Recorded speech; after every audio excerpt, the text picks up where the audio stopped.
That's weird how the songs play out on this one. Sometimes I don't know how I'll have to go back, and some of them I've gone back and checked. I'll have to do this one too, where they just skip and jump and stop and all that.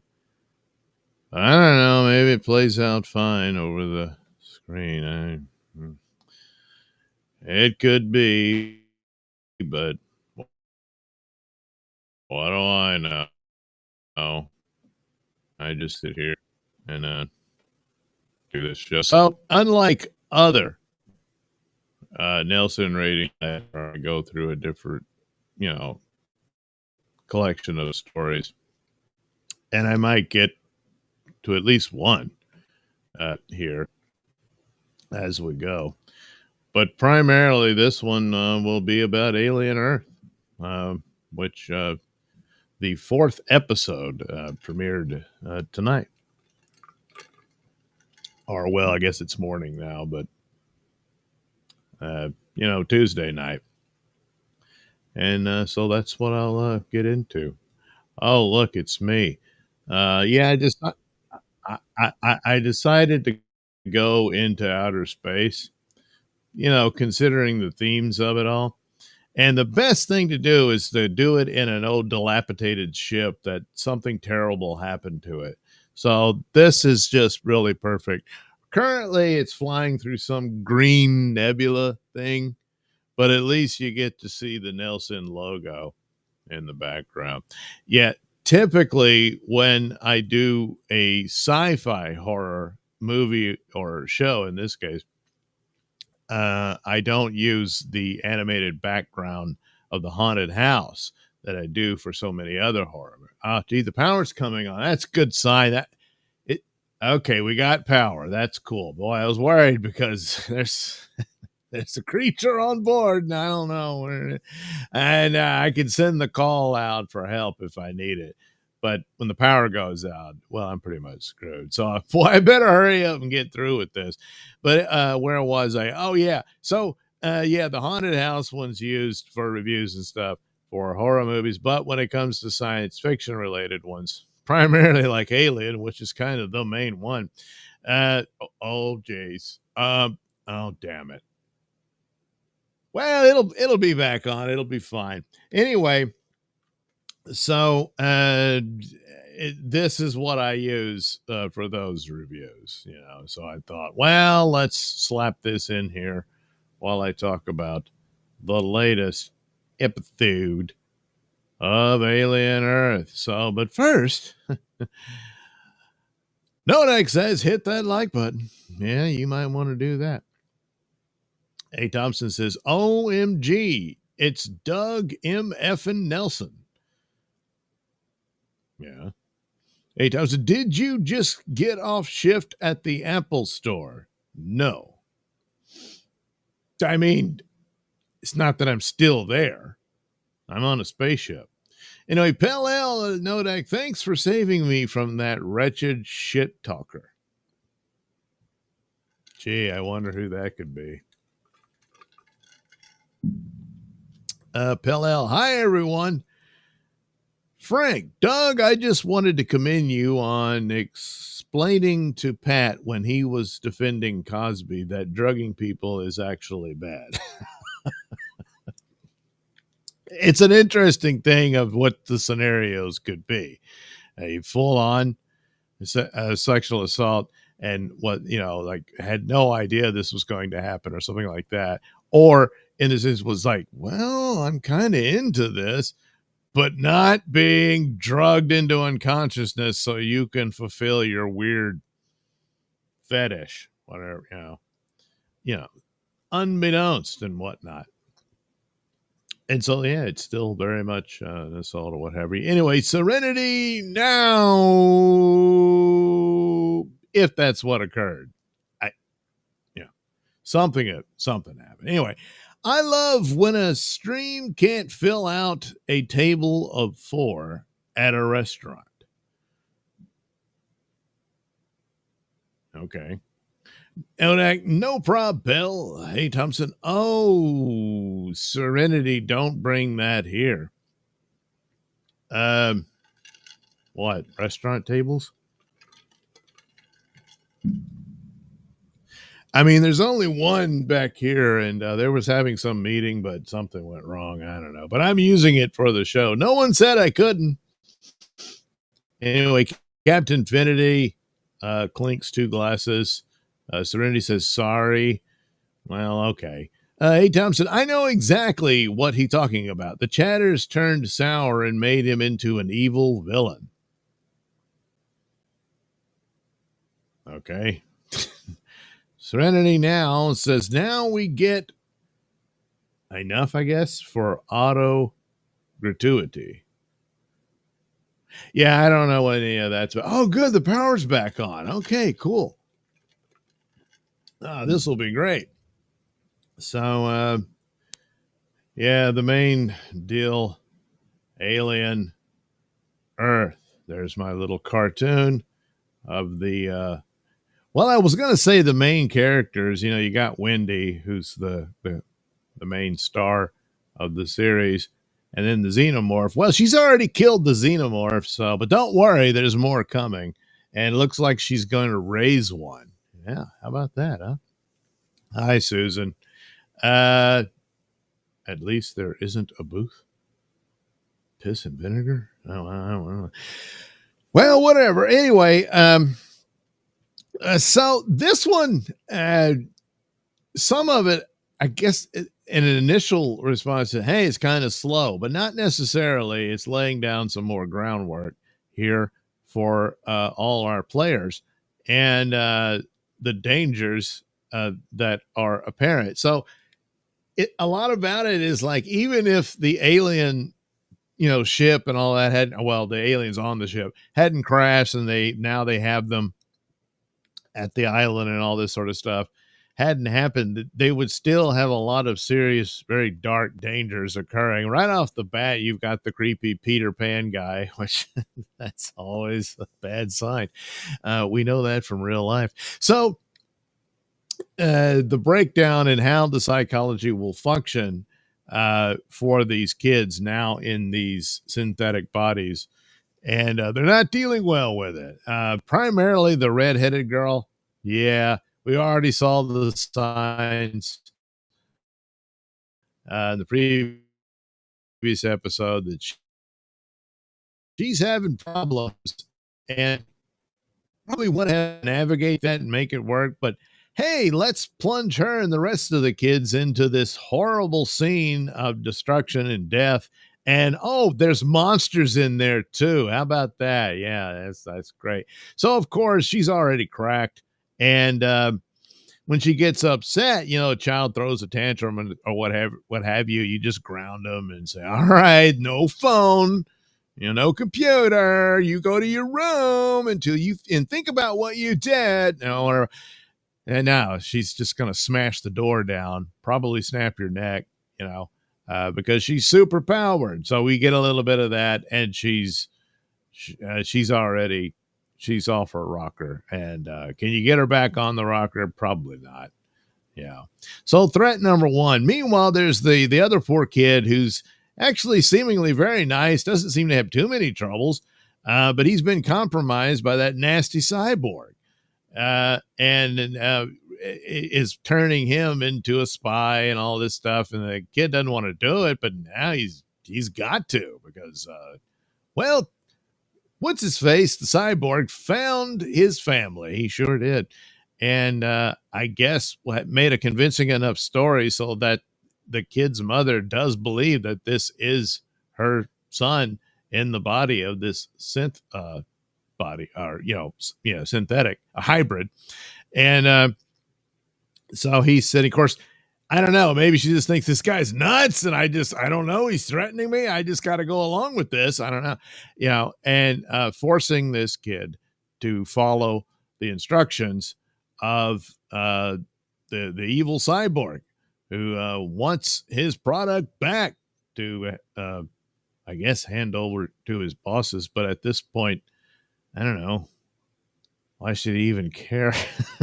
They told him to just come home, but he says, no, I got nothing else to do. Everyone I know is dead. All right, whatever. So you got that going on. Then, of course, you have the creatures themselves.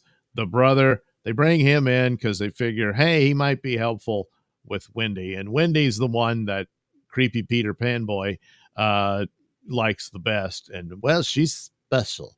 And so they explore this, but they don't know why as to how she's able to communicate with the xenomorphs. And they say, well, it has to do something similar with her abilities to access, internet, computer, all that stuff. She just does it by touching the screen and whatnot. And they're like, well, that's something.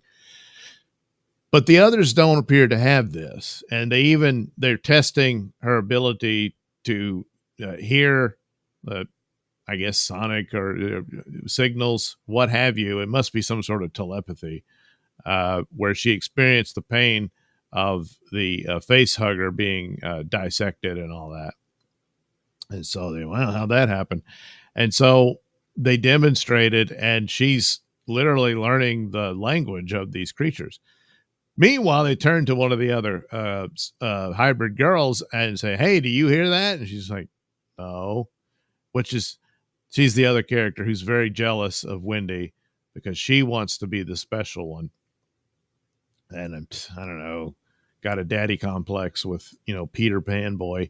And so that's the deal there. It was, so that just settles it. None of the other hybrids have these abilities. They all have the super strength and everything, but not that.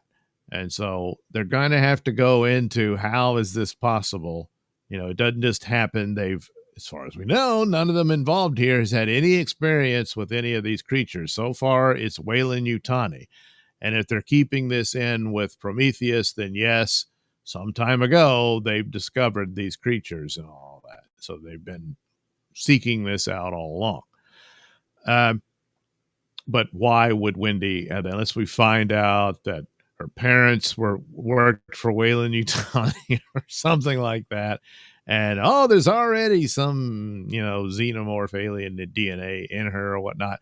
Of course, going with Prometheus, humanity and the alien xenomorphs are cousins of one another, as they were both created by the engineers, albeit the xenomorph created accidentally, but nevertheless, there you go.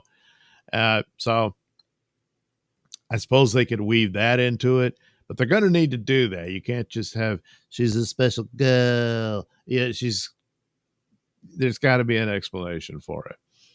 And especially since you're making such a big deal about it and she just does this. So her brother, they bring him in. He's increasingly disturbed by all of this, and he just wants to protect his sister and everything. But he can't, for all intents and purposes. She is the property of Prodigy. And, you're an employee. If you play by the rules, we'll let you visit with your sister. And so he's just like, he's pretty much stuck where he is. So yeah, he's interacting with her and all that. He does, I think, begin to see a possibility of causing trouble for them, as the other hybrids are like, because the boy who's compromised by Cyborg, he's being tasked with finding someone to be a carrier for the alien, and he comes into the group where they're all talking to Joe with Wendy and all that. And he says, well, how come Wendy gets to visit with her brother? Why don't we get to visit with our parent? Good point. And Joe agrees with him and all that. So I was kind of wondering if Joe thinks, this could disrupt the whole thing, and they're going to have to let the other families know about this. They should know that their children aren't dead. Of course, the question is, are the children still alive? Like I said, they're not. These are, really good facsimiles of their, minds in these synthetic bodies. But unless you transplanted their brains, their actual brains, into the synthetic bodies and hooked them up and they lived on that way, then yeah, you could argue it's, very much so that it's the same person. There's just the rest of their body's gone and replaced with this one. But this business of your actual soul, which would contain your consciousness that you're able to, through scientific means, mechanical means, transfer it from a flesh body to a synthetic one. No, because then you got to move the or movie, show, what have you, into the supernatural elements, which they clearly aren't.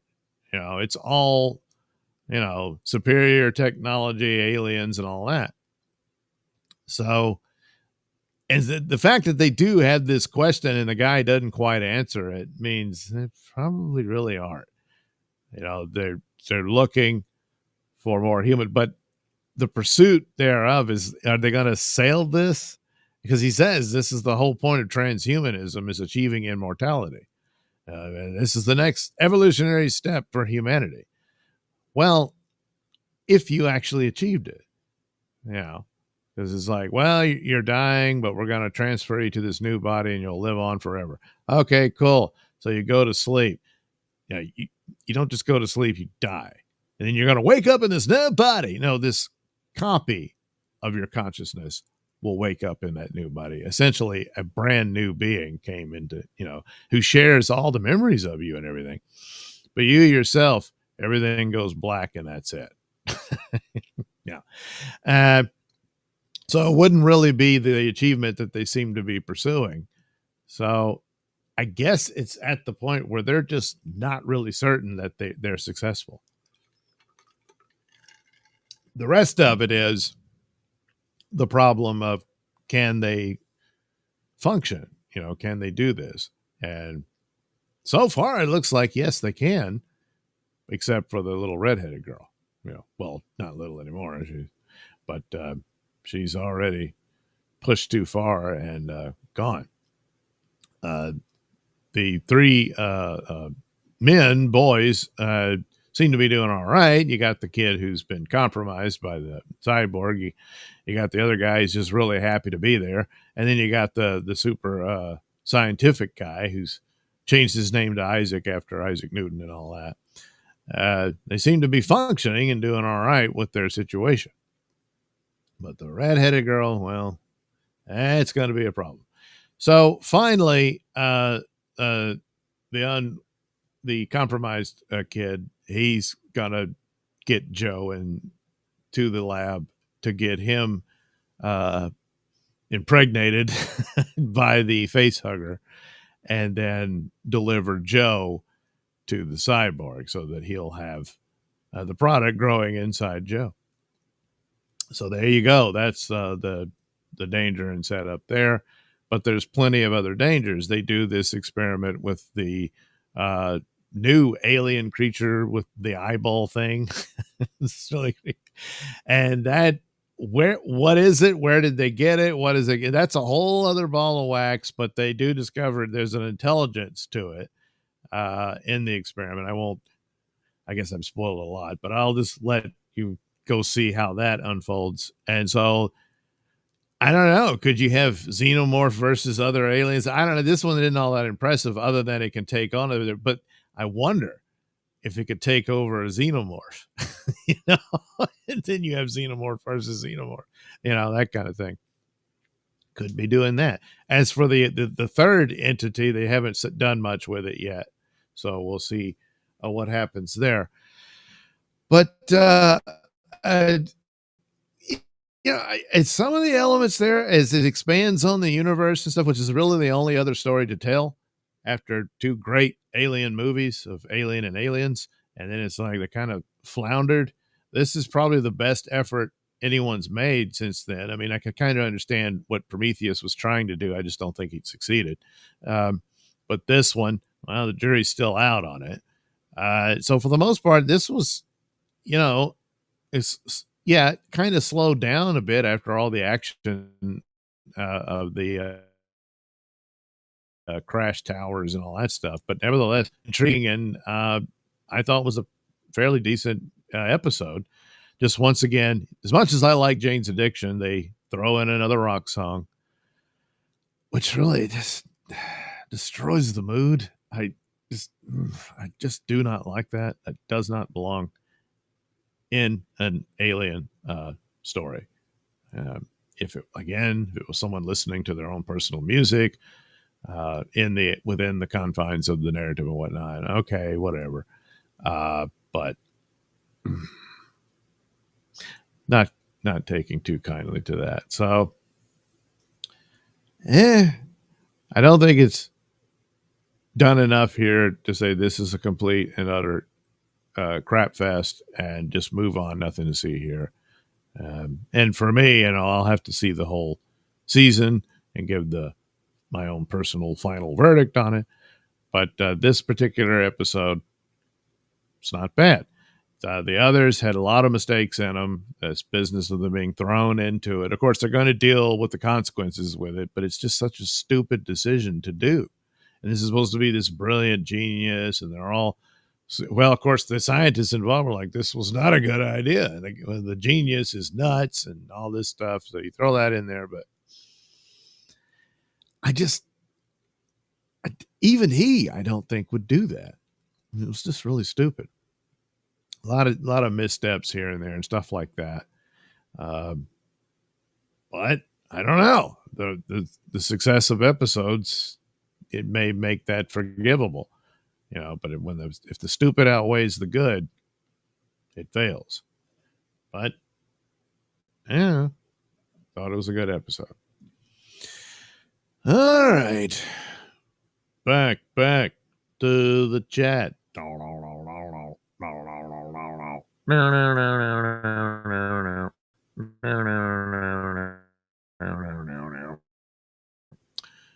Susan Nolan says, hi, Susan. 8 times in the next episode, we are back in space. Some things will be explained. Well, I would assume so, but sometimes some of these shows, they dump something on the floor and then never talk about it again. Now we're dealing with Noah Hawley here. He's a bit more creative and talented than some of these others, doing Star Trek shows or what have you. 8 times in next episode, we find out who sabotaged the ship. Well, I guess it wouldn't, because he definitely wanted to deliver the product. So I guess, they tell the backstory of the Maginot. Yeah, for some reason, Weyland-Yutani wants all their ships to be named in French terms. Serenity now. There were 3 people in the chat, which can't fill a table for 4. You now have 9 viewers, and a restaurant usually adds auto gratuity to parties of 6 or more. Well, that's good to know. Susan says hi. Nodex says hi back. Pale says hi back. 8 says octopus is awesome. Yeah, for a little guy, he does a lot. The more I think about it, it's really going to be a letdown if that thing doesn't take over a xenomorph. Now, it's going to be kind of weird with the xenomorph with an eyeball in the middle of it. But nevertheless, theoretically, it should be able to do it. Although I don't know if it can deal with all that acid blood, Hey, Thompson, the redhead got traumatized by the octopus. Yes. Hey, Thompson, spoiler alert. The season finale is going to leave us cliffhanging so bad it will cause anger in the viewers. Yeah, that's bad. That's a pretty serious gamble. Something of a cliffhanger suggesting there's other threats, that they didn't get it all or whatever, in the hopes for another season. That would be all right. But to go through all this and they really don't answer a whole lot, that's really bad. Now, is it just alien world, or do predators exist in this world, or don't we know yet? Yeah, I think they do. There's just too many teases and whatnot. They're both are owned primarily by Disney, but they'll be run through what's the zombie company's 20th Century Fox. And there is a Predator Badlands movie on the way. And a lot of that it's, you know, you can say, hey, it's just little teasy Easter egg things, but no, it's too much. Again, it exists in the same world as Alien and all of that. And Wayland Utani looking things here. I think you even can see it, some of the vehicles and whatnot. And right off the bat, the android girl that's going to be in that movie is top to bottom one of the Wayland Utani androids. So little by little, provided these franchises prove successful and they push forward for ultimately a crossover, because they're still chasing the model, because look, Marvel had achieved for a while was incredible. So they keep hoping that something of that nature can occur again. Maybe not, but you know, it is just two properties. So they've done it before, only this time perhaps a little more intelligently. So yeah, I think it does. You know, they might be figuring they're getting a little ahead of themselves, so they didn't show a predator involved in this series, especially since Wayland Utani has now brought in 2 other species of alien critters in there. So eventually, something of that nature will occur, but I think they'll probably reserve that for you know, feature films. A. Thompson, rule number 1: never trust a cyborg. Well, you know, in Terminator 2, you could trust that one. Thompson Nodak, the final episode. So you think so you've already seen a spoiler where the final episode will have a predator show up. Nodak, is the whole season out already? No, they trickle it out. They don't do the Netflix method. Of course, you can just wait and binge it when it all comes out, but a lot of this stuff's going to get spoiled, like I just did. Hey, Thompson, no, they trickled. Yeah. And I hate it. He wants the Netflix method, but it doesn't always work. You know, that's the problem. Well, you can't name how many shows have come out that aren't particularly bad, but they got binged and they were forgotten, and they get forgotten. The stretched out method, you know, is a callback to how shows used to be, and it keeps the interest longer, theoretically, in some cases. I don't know. But dumping it all at once, this is all done within a weekend, and nobody's talking about it.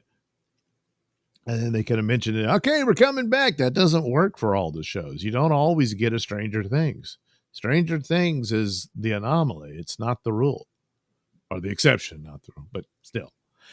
A. Thompson at Nodak, this is the only show I have looked forward to watching in many years. I can't believe this is a broadcast TV show.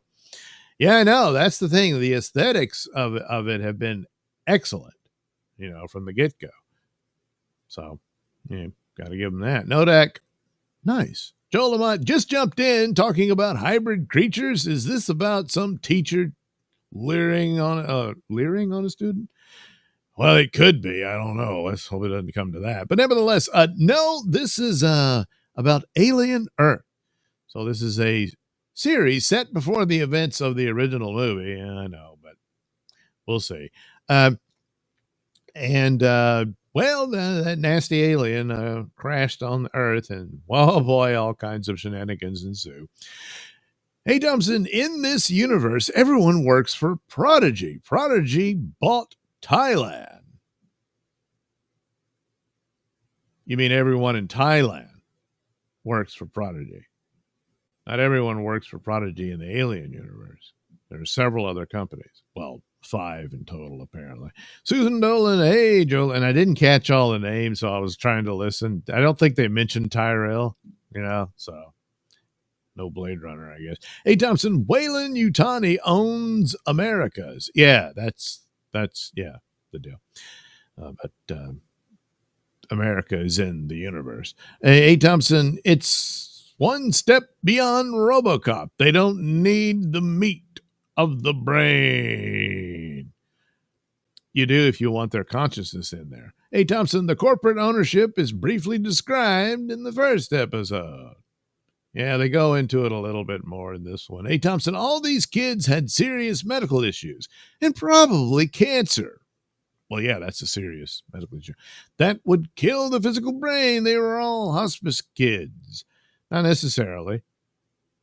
You know, the brain can be cancer free despite the fact that you have lung cancer or what have you.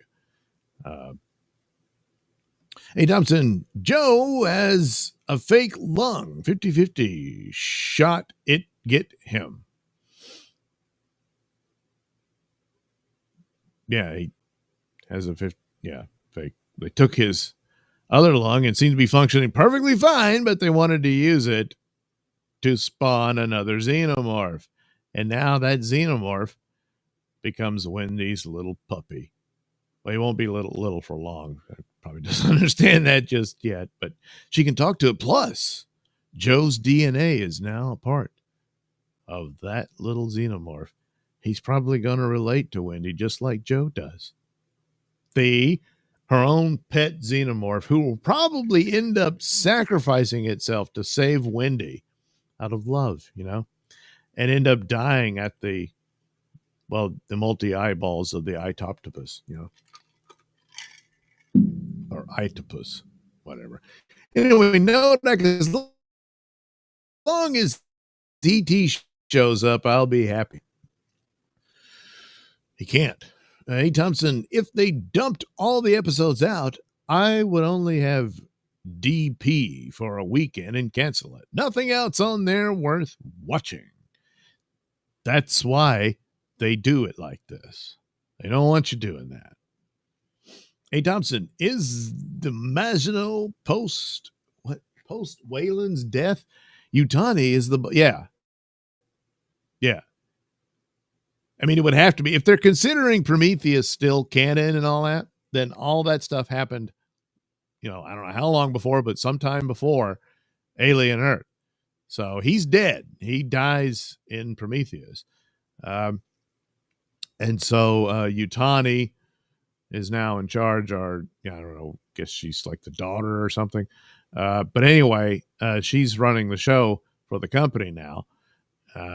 And they've been chasing xenomorphs and all that crap since then. Utani's the boss of the cyborg.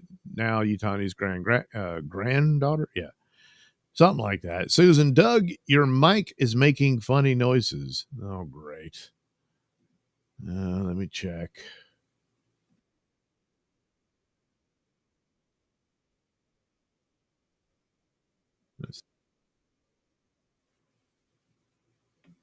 Well, I'm not hearing. I just listened to myself on the Rumble. I apologize. I'm not seeing it. I'm not sure what I could do about it. Chronos Godwisen, we have horse dewormer now. That should cure aliens parasite. Good point. They should just, of course, they don't want that to happen. They're wanting to see what they can get out of these creatures. I don't know what you could get. I mean, in the original movies, they said like Wayland wanted it for weapons, their weapons division, to, I don't know, make some kind of super soldiers out of these things. But I don't see that really panning out. Of course, Wayland originally was seeking immortality. That's what he wanted. Yeah, he didn't get it. Quite the opposite. But then they end up with these xenomorphs, and they're like, what's this?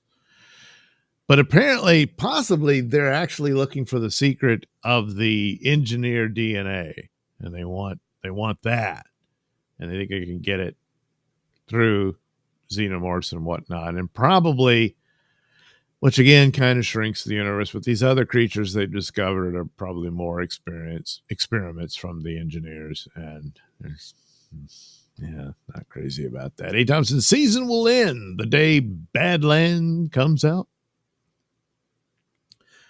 Probably, I don't know. Hey, Thompson, Miss Utani is in Alien versus Predator 2. It doesn't matter. They're not. Look, you're gonna have to give those up. They're not gonna count. Susan says hi, Kronos. Nodak, Netflix is starting to not drop all their popular shows episodes at once. Yes. They dropped, I think, 4 episodes of Wednesday a couple of weeks ago, and we'll drop the rest at the end of September. Yeah, they've done that. They did that with Squid Game. I need to do my review on the final one.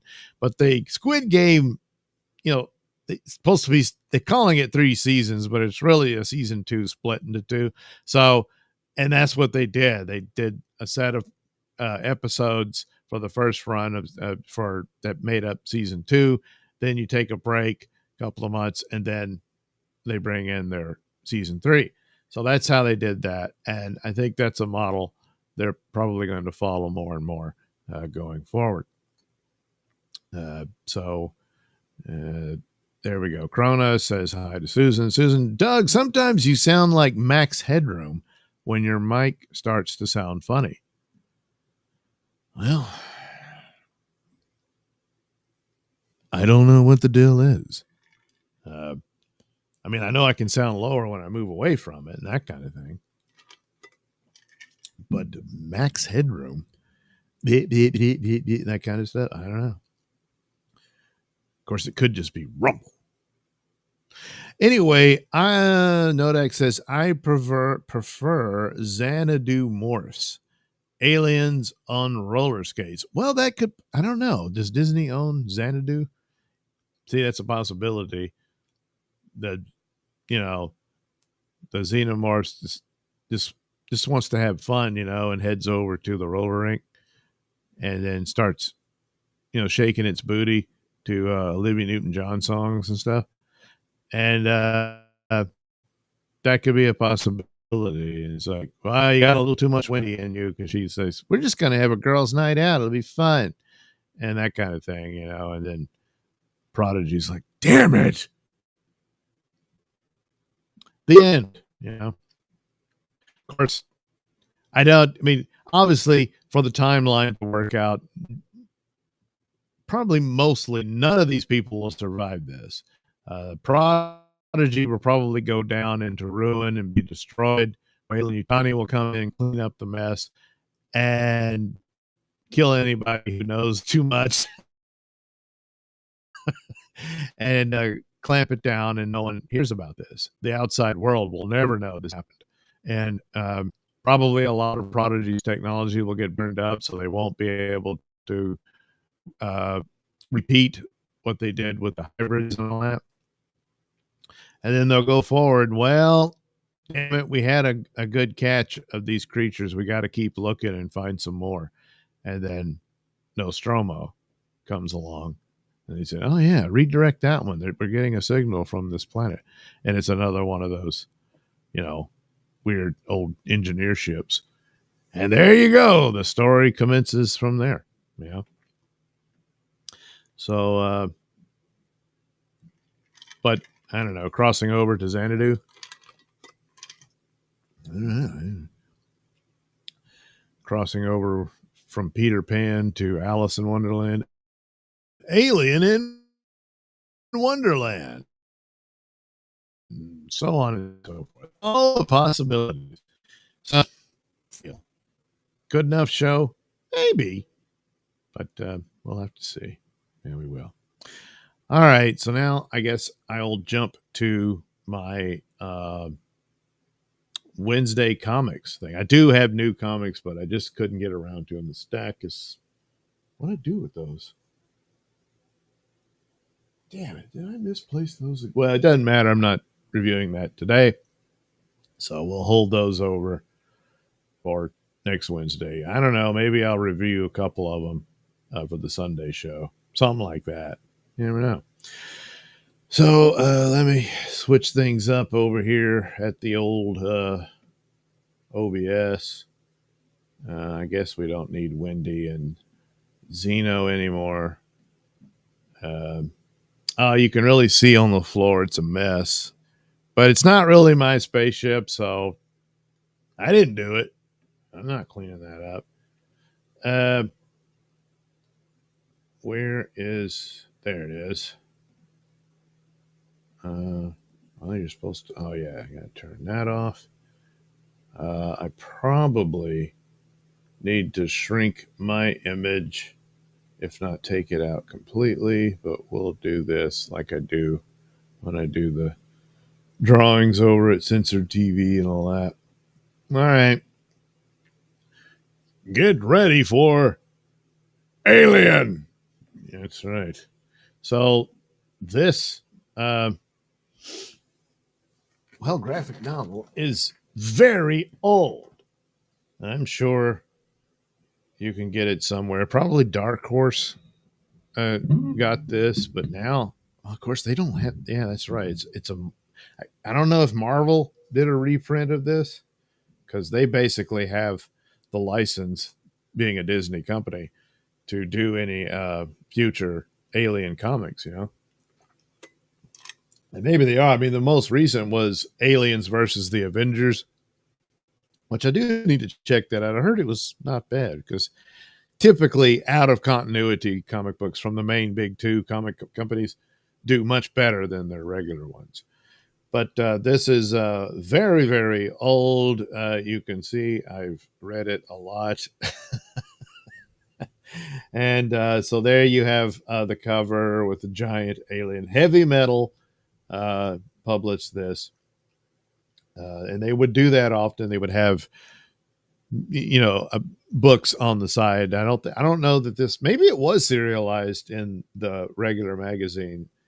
They did do a serialized version of Outland, and so they may have done this too. I don't remember, but here we have Archie Goodwin and Walter Simonson doing the art. Archie Goodwin writing it.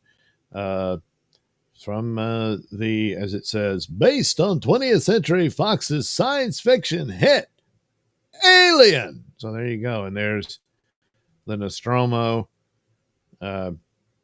being entangled in the word alien. So there we go. Hey, remember this guy? You sure do. So being on the page, some black and white art of what you will see in the story, and then all these cool designs that Giger brought to the movie, and it's just really cool for the logo there, and then basically the opening is in the comic book is similar to the movie. The ship is all dormant and dead as the crew are in hibernation, and then suddenly the computer comes to life and starts activating everything as it does in the film. Of course, the film gave you more of a tour of the ship. The comic doesn't really do that much with that, but the scene is, of course, the new orders are what's coming in. Ordinarily, they had gotten their payload and they were supposed to head back to Earth, which was going to take years, but that's what they were going to do. Suddenly, they get interrupted because Weyland picked up the signal from the engineer ship that we now know is an engineer ship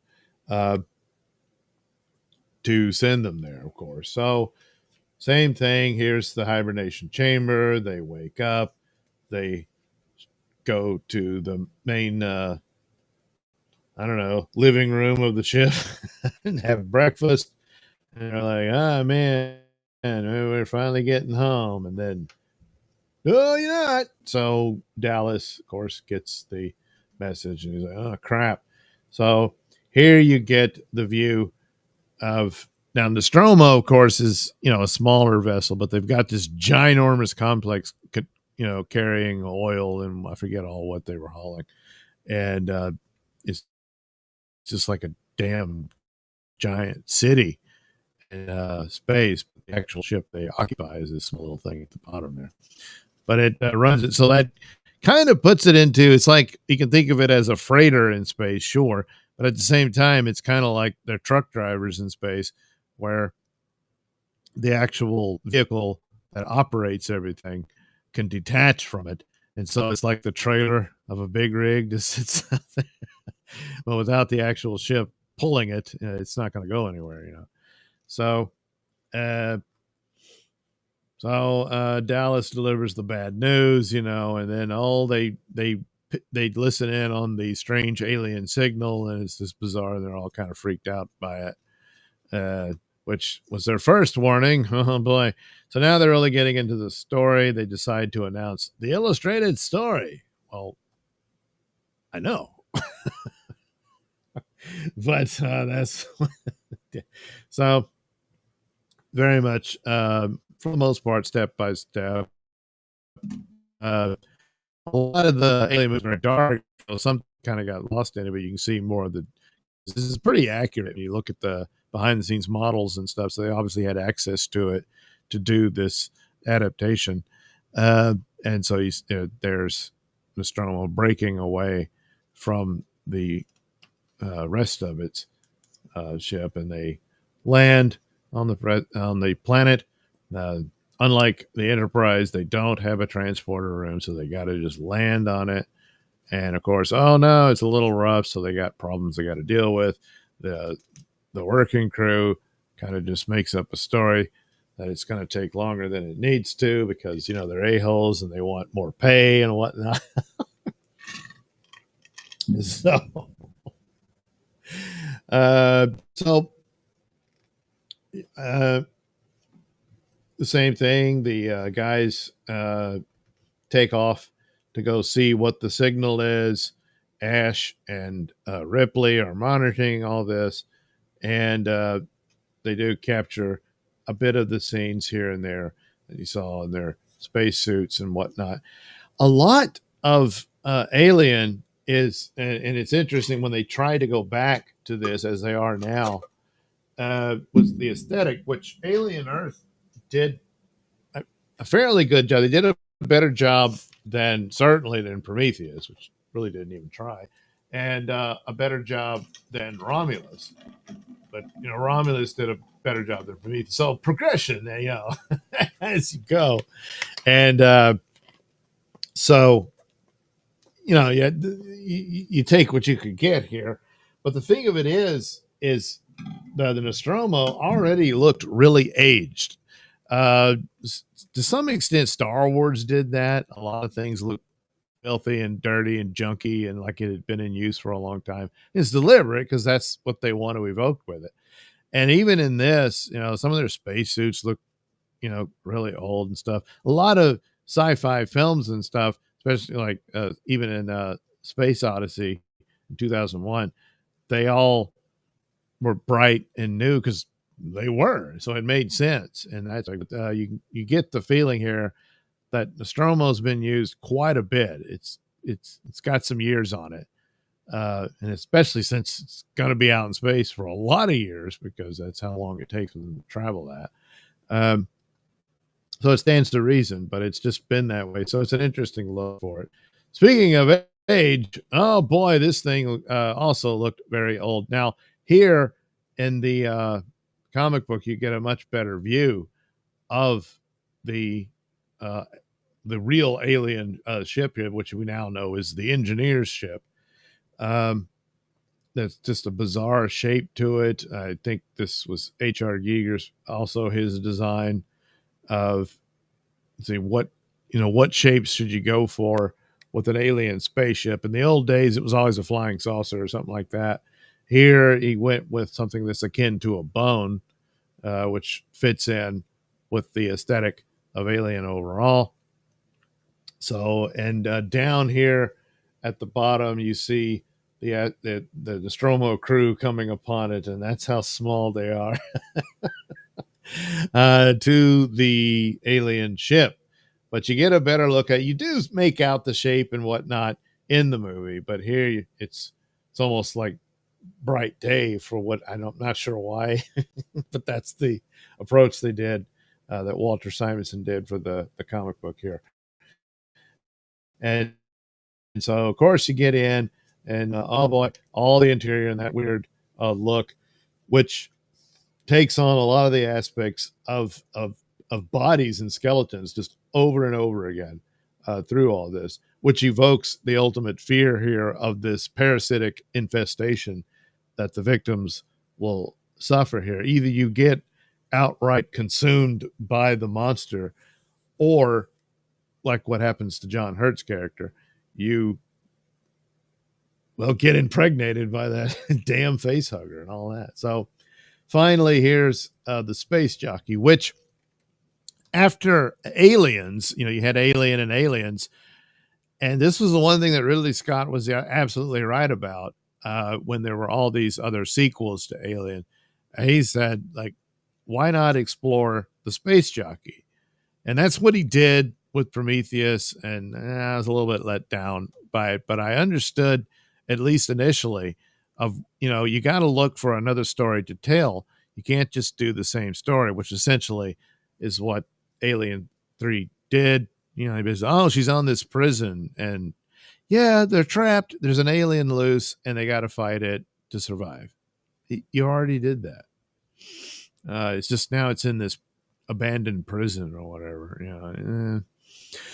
Whereas the space jockey, the mystery of it, who was that, and all of that, what happened here, and ultimately Prometheus is the one who more or less tells the story. But probably a more interesting thing would have been after Aliens, something goes wrong with the ship, and they crash back on the planet. Now, of course, they nuked the colony at the end of Aliens, but the rest of the planet's still there. So, and stands to reason, because of the distance and with the deleted scenes from Aliens, that Newt's family found this ship, and same thing happened to her dad. He got face hugged and all that. So that ship's still there. So Ripley, and you could have Ripley, Newt, and what was his name? Michael Bihn's character. They survive, and they're on there, and they got half a bishop. Good enough. And that could have played out as a third film, and they just you got to come up with the idea. What is the space jockey? And I guess if it's engineer, all that sort of thing. But really, really don't like the idea that space jockeys are God and the xenomorph is our cousin. I mean, that's what Ridley Scott planned and all that. Okay, but nevertheless, it is the approach that should have been sought out, because otherwise they just kept repeating. They would come up with a certain scenario that wasn't really enough to justify it. Ultimately, yes, they're going to be chased by xenomorphs again and all that sort of stuff. But the space jockey story could have been fleshed out.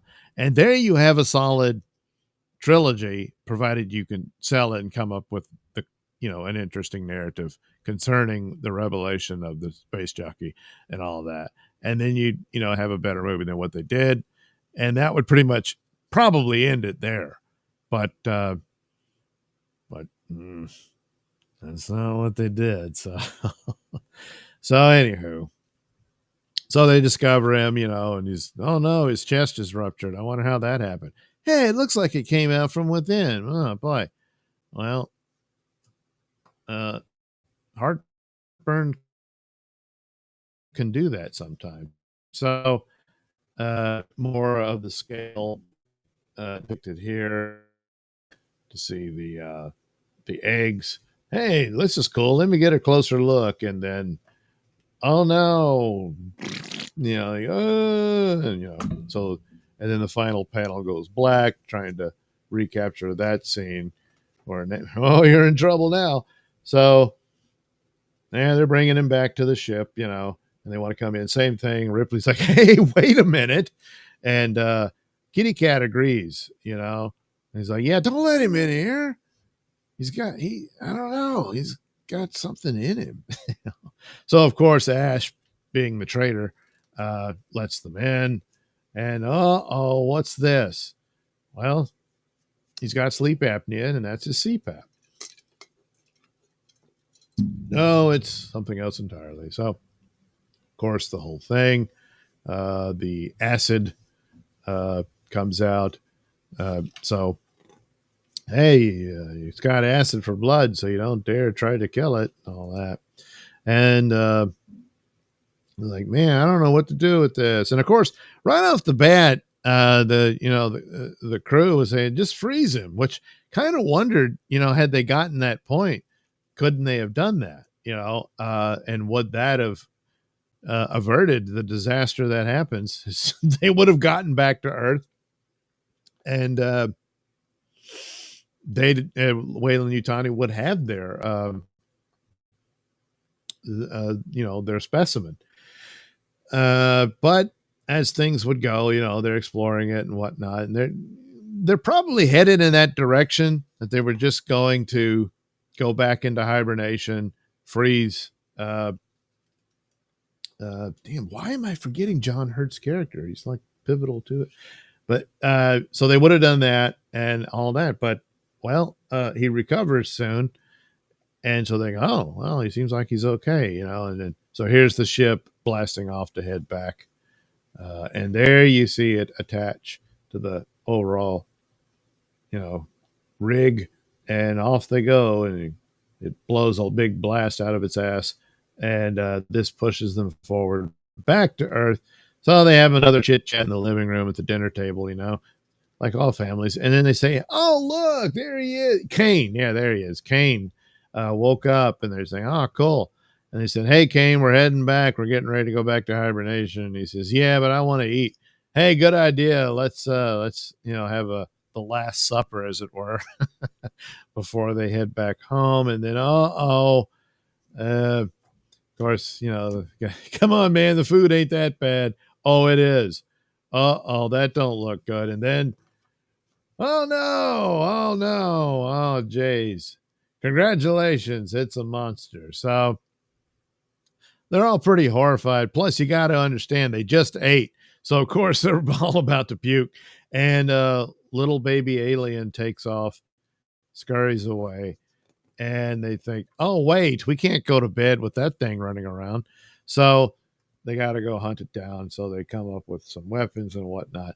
Well, gee, we know how that works. And of course, the stupid cat gives them a scare, and like, oh damn, it was just Kitty. And of course, Kitty could have hunted down the alien, but had he ever, got a grip of it in his mouth and bit down, well, you know what that means. Poor Kitty would, have his whole skull burned off from the acid. So we wouldn't want that. Jones the cat is the real sole survivor of the Nostromo. Sure, Ripley survives for a bit, but I mean, unless you still count Alien 3, which I tend not to. So maybe she's still all right. Anyway, but Jones, he's back on Earth living in her apartment. Of course, he doesn't have a job or anything. I don't know if Jones inherits her, whatever money she had saved up, her retirement or something. Huh. That could be a problem. But yeah, he didn't go back to go fight the aliens with Ripley. He said, screw that. So anyway, oh no, the cat got this poor bastard killed. And he's like, holy crap, it's bigger than I remember it. And then he pokes him on the back saying, hey, buddy, over here. Huh? Oh, well. So he's lunch. So now they're all upset. Oh, no, we got a problem. So they got to go look for it. So Dallas, he's the captain. And he's like, well, I guess it's up to me to go through these little air-conditioned vents. Oh, boy, it had to be me crawling around in the dark. Oh, yeah, that'll work out.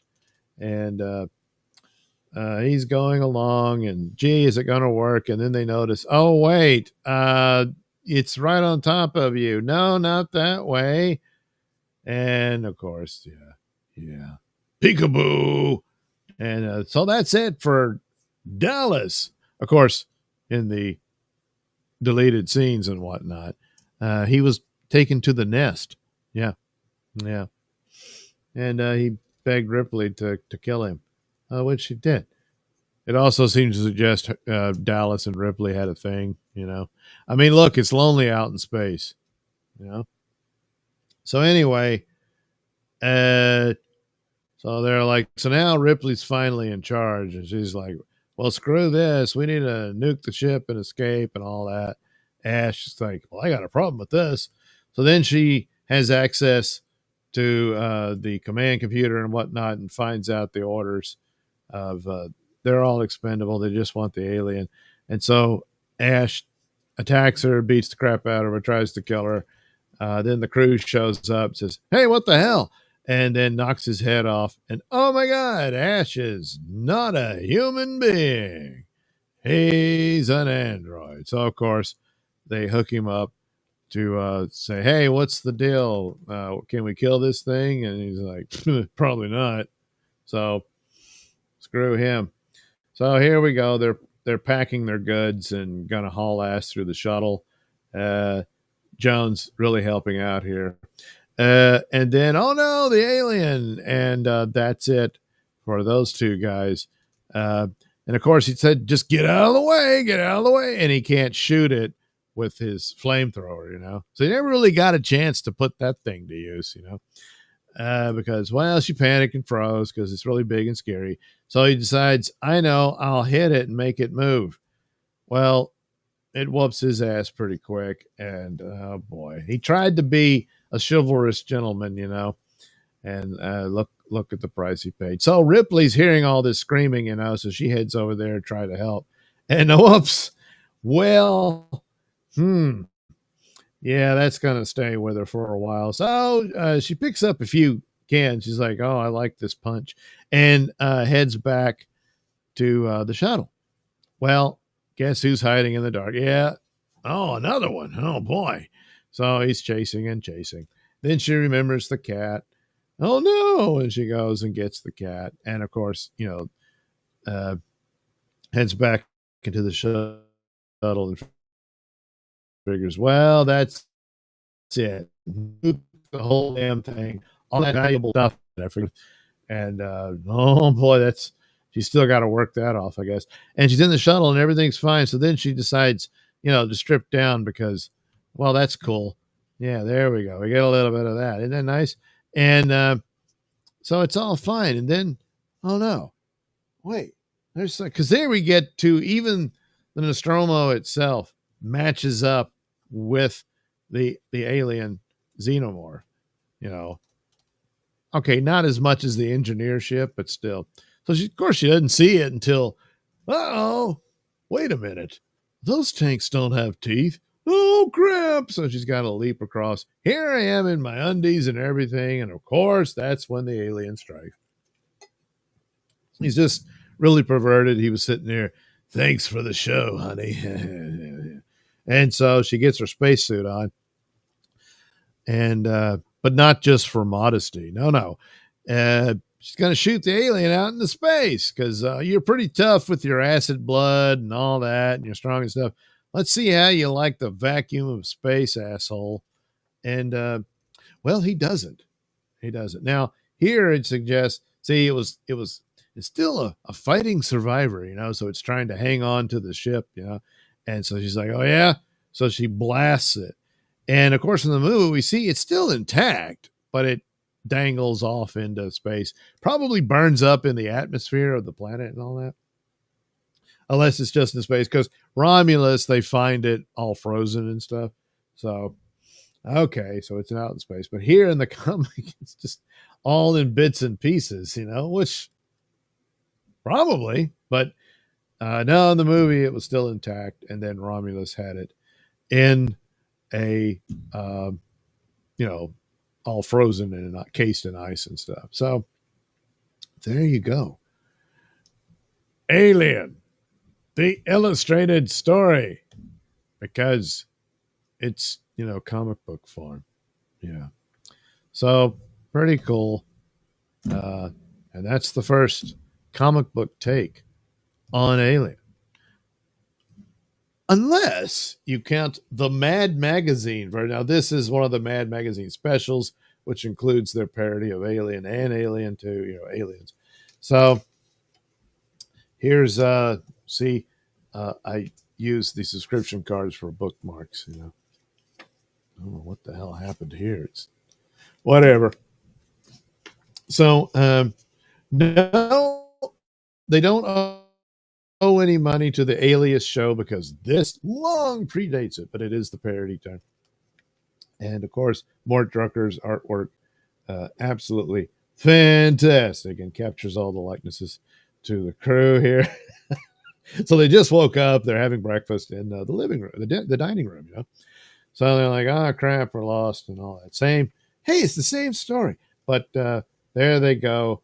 It's all pretty hilarious. They list the take on the face hug. So yeah, there's a good scene here. It says, how's our creepy guest? You know, meaning the face hugger, you know. And then Ash says, I'm fine, Ripley. Stuff like that in there. Even the space jockey gets an appearance. And of course, they make the joke about heartburn does that kind of damage. And, but really good artwork on capturing the look and everything of the film, just, you know, with caricature and whatnot. So there they go. They have the funeral. They even include a headstone, but he's out in space. So, and then, oh no, the creature attacks. Doesn't do a great rendition of what the creature looks like. You see, it looks almost more akin to the Itopus, you know, only really big. But once again, yeah, Ripley strips down because, hey, that's what happens. A lot of horror movies too, you know. The girl that survives, a lot of them would do that. And of course, we're going to have scenes of her in her panties because that's required. After all that, what else would a woman do? Uh, so there they go. They're getting supplies. They've got the shopping cart to get their groceries. But oh no, the alien attacks. There's Ripley fighting with Ash. And then we see Ash on the floor, telling them they're all doomed and all that. So, of course, in this version, turns out her ship is right over Earth. And there goes, she shot the alien out of into space, but no, it's crashing onto Earth. So, oh no, you screwed up. So there you go. Two great comic book takes on the classic film Alien. What else does it have? Little article here with Don King. But where Aliens was done by this other artist. I'm blanking on his name. I don't know why. Uh, it's embarrassing that I have. They usually have it written in there, but yeah, it's all right. But I'm more Mort Drucker fan there. So, oh, Jack Davis. Yeah, Jack Davis is one of the old EC artists. You know, he's a fine artist, but when it comes to these parodies of movies and whatnot, uh, Mort Drucker and Angelo Torres were the go-to guys. But you know, sometimes you need a break or whatever, so they got that. But they cover the sequel pretty good in here. They got some good gags and whatnot. But anyway, there you go. Comic book takes on Alien. So, yeah, I hope you enjoyed a little tour of all things. Uh, I think I got a couple of other Alien comics. I know I have the Batman versus Predator uh, comics, but there's a ton of those, and I certainly want to get a hold of. I guess it should be in trade paperback form by now, or it would be soon. But of Avengers versus Aliens, and I heard good things about it, so that might be a cool thing to check out. So there we go. Alien. All right, I'll clip that later, and that'll make the Wednesday comics video. Even though you here have already heard my take on it. No, read that one. Read that one. Good Lord, I think I read most of it. If, oh yeah, yeah, funny noises. Uh, no, no, I read that one too. Jesus. Nodex says, damn good artwork. For, yeah, Walter Simonson. Yeah, yeah, he's one of the all time greats. Bird64 says, hi, Doug. Hi, Bird64. And Nodak. So Nodak salutes him. Bernie is a happy emoji. Susan Nolan says, hi. Britt Henry, is this series working for you? Sort of. I'm holding out overall judgment of it. There's been some stumbles and some stupid stuff. But there's also a lot of good stuff in it. And it comes down to, does the good outweigh the bad? And I'll have to wait and see. Brett Henry, is the space jockey David? No. The space jockey is one of the engineers. Hey, Thompson, are these new species in any of the comics? I don't know. They may be taking from other comic book takes on the alien universe and just dragging it over, because there's been a ton of them. I'm not familiar with where all those stories go. So someone probably did something akin to that. So it might very well be just that. So don't know. We'll have to, maybe there'll be articles mentioning it and whatnot. But this might all just be very original to the show. But any future comic books or whatnot on Alien would come out of Marvel unless they start outsourcing it to someone else. It'd be funny if they outsourced it to Dark Horse, where it originally was for a long time. Hey, Thompson, did you go back and slow down the scrolling text on the monitor to read about the new aliens? No, I did not. Frank says, Doug, do you play any video games? Not anymore. I used to a lot, and it got to be too much, and I walked away.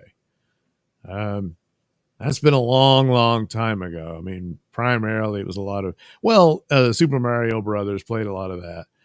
Metroid kind of fits in with this. But Doom and Duke Nukem were favorites, and they just went too far and not going back. So they're all much superior now, but that's doesn't make it any better. Hey, Thompson, Utani got the dead specimens and Predator tech at the end of AVP2. Again, none of that is canon.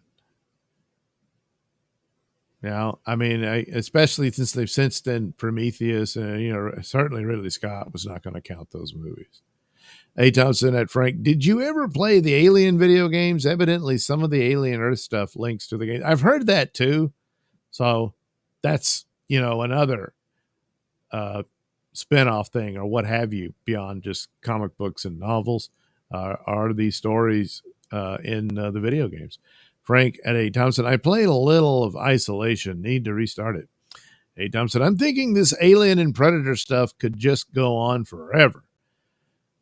I doubt it. It could branch off into multi-part movies about the Itopus, that plant, the leech bug. And then do what? They get trapped with it and they get hunted by it. And it, you got to have a little more than that. So for a time, they could have a good little franchise here of a couple of more movies if there's enough excitement to justify the expense. That's what they're gambling on, but it's got to pay off very quickly. And then they can do more. Go to different worlds that look different and come up with cool ideas and scenarios for that, if they can. But a lot of it's just, you're changing the decorations here and there. And that's true of a lot of it. But if you can do it with enough charm and some clever takes and angles, then you got something. Otherwise, to just do it for the purpose of doing it, that's not going to work. A. Thompson, it looks like a PS1 or PS2, a PlayStation 2 game. I cannot find the video I watched about it. A. Thompson, yeah, we don't count Mad Magazine, LOL. Well, I do. Nodak says, but we do count Crack Magazine, the Mad Magazine ripoff. A. Thompson, I would be willing to watch an alien-free alien movie about the rise of these corporations. Yeah, see, that would be an idea. And maybe Holly could. And that's akin to what he's doing, even though the alien is there and all that sort of stuff. There are some things you just really can't do it. It usually fails. It's like, another Batman show with no Batman, that kind of thing. Here, another alien show with no alien. They haven't done one yet, but to do an actual spinoff, Prometheus was supposed to do that. There wasn't supposed to be another alien movie, but they ended up doing Alien Covenant, and it's just god awful. It's just too much stupid in it. It all looks cool and everything, but and that was it. So whatever the plan was is just in the garbage can. Even though they still like Romulus and all that, this is all connected to Prometheus. So they're not abandoning what it presented. A. Thompson, I would be, I already read that. A. Thompson, the marketing leading up to this alien Earth was just one tweet from Miss Utani. I think I saw an ad somewhere, but yeah, it wasn't a whole lot. So spent all the money on making the show, It looks very expensive. So A-Dubs, something went on in the basement of that island. There is a guy fixing the cracked walls. It was probably like a Megan experiment. Yeah, maybe. But 4 episodes in, they need to do a little more about that. Unless that's the cliffhanger after yay, we stopped the xenomorph, and then there's some other monstrous thing coming out of the basement. And it's the failed hybrid experiments. And they're really nasty and hideous and stuff. So, yeah, it could be that. Yeah. But I'm sure it's all perfectly fine and good because you can trust that weirdo. Sure.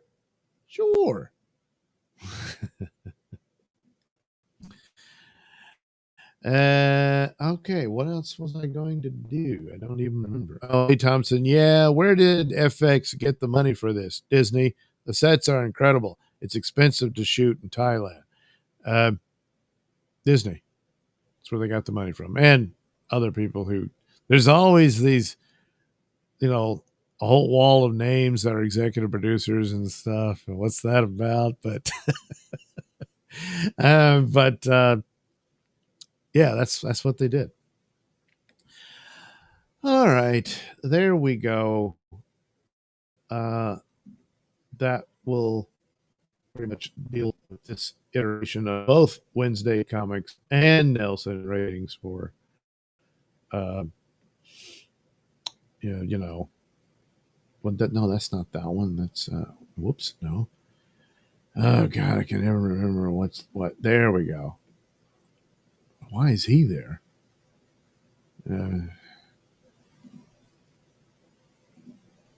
There. That's nice. See, still on the ship, but don't worry, the alien hasn't arrived. So I think I'm all right. So I'm going to hop on the shuttle and get the hell out of here before it does, find me. Because I'm just not interested in face huggers, except, the CPAP machine. So, or getting ripped apart by some alien with some really crazy dentures, But yeah, so that'll do it. I was going to, I don't need to do that. This will do. Besides, if I go too long, it'll be a real pain to have to try to get, because I want to clip the video and make a basic video out of both of them. That'll be something. All right. Anyway, A. Thompson, Mickey Mouse has deep pockets. Yeah, well, they used to have a lot more. So, but they appear to have enough to throw around here. Plus, they're really banking on the Marvel's dying. Star Wars is already dead. They're like, well, maybe this. So they put some money into it and see what happens. I doubt it, but if that Tron movie does really well, then they got another thing. Let's look at this. That's the kind of thing to, hey, could you at least get 10 years out of something like this? And they did that with Marvel, but we'll see. And so if Alien works out, so that's what they're banking on. But if this poops the bed, you can forget about season 2 and all that. And then we got to see what the sequel to Romulus does. And then if Predator Badland does well. If it doesn't, if that poops the bed, and I just don't think they're going to pursue the crossover and stuff. They're definitely thinking about it. But if Predator screws up and poops the bed, they're done. And then the sequel to Romulus. I don't know what, Romulus made its money, so it gets a sequel. They keep doing that, and they got something. If this show garners interest, and if they say it's good numbers, they'll continue on with that too. But they want it to make a lot of money. It can't just do sort of well, because that's too much money put into it. So we will see. Captain Infinity gives a toast. A. Thompson, do you know if they already shot season 2? No, I don't. And they might be wanting to hold off because they've done that for a lot of shows. And so A. Thompson, this could go on many seasons. There were more ships. Yeah, but again, not if it's going to do the same thing. They've got to come up with things. Right now, they're expanding on things, but once that's established, well, you've done it. No, like we need an alien teacher seducing a student story. It's okay. That's an angle. Like, hey, doesn't do aliens do the nasty? That's a good question. Well, I mean, they impregnate everyone else, and they probably do it to each other. I don't know. A. Thompson, I'm done with DC and Marvel. No more movies from them. Just sum me up on Supergirl, Doug. Save me the ticket. Yeah, all right. A. Thompson, Predator Badlands looks good, and there is a prequel for Badlands.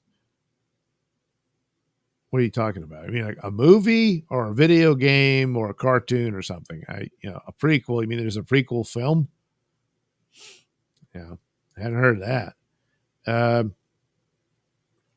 Yeah, everything about it looks good except for the actual Predator himself. That's he looks stupid. He needs to keep the helmet on. No, like we need the computer hat where tennis shoes reboot or see. I don't know what that is. A. Thompson, I need an octopus drawing, Doug.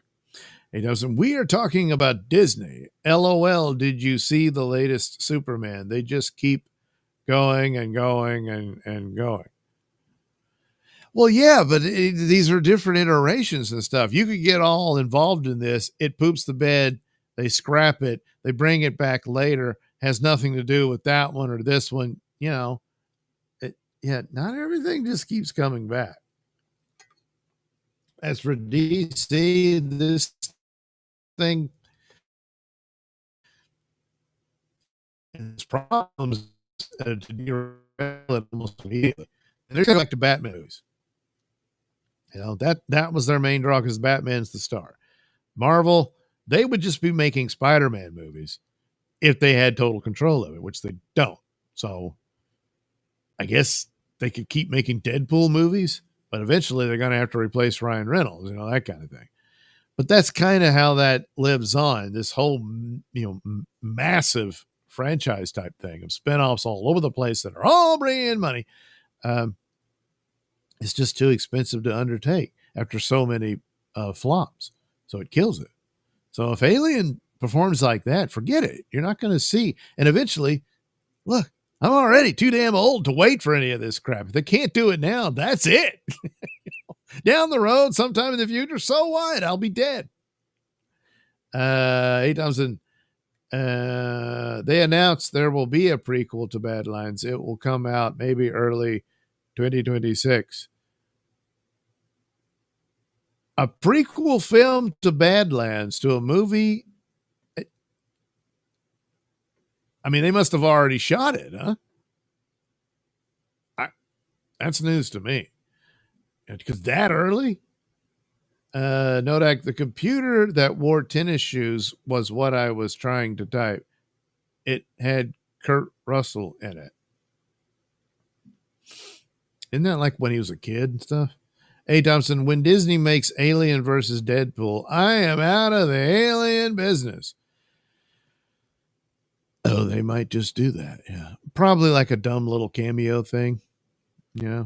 But that's kind of like Spaceballs, where the Xenomorph showed up in that. That's something.